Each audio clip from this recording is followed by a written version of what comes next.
The nutrition situation in Nigeria, South Sudan, Somalia and Yemen is extremely worrying. But the figures of 20 million people and $4.4 billion do not suffice to declare a famine. The definition of a famine is very precise, and MSF's experience in the area should help provide some context.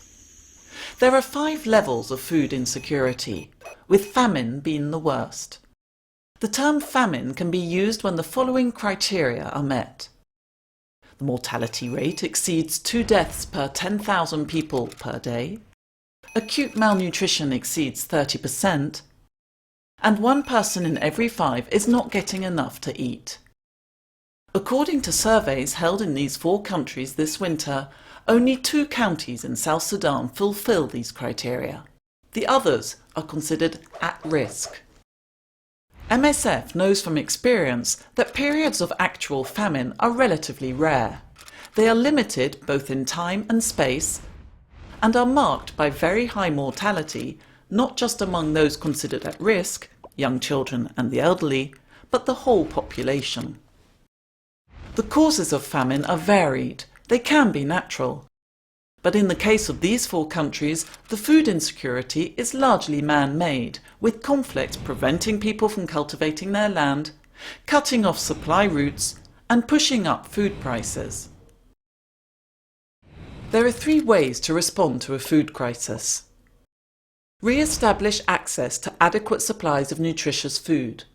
This can be achieved either by enabling local people to cultivate their fields, to tend to their livestock and trade, or by distributing food. These require allowing civilians and aid workers to circulate freely. Provide nutritional support to the most vulnerable, particularly children. Timely distributions of food supplements adapted to their specific needs prevent the onset of acute malnutrition. Treat cases of severe acute malnutrition, either in the home with ready-to-use therapeutic foods or in hospital. Medical teams also treat malaria, respiratory infections and diarrhea, illnesses triggered by malnutrition and that increase the likelihood of death.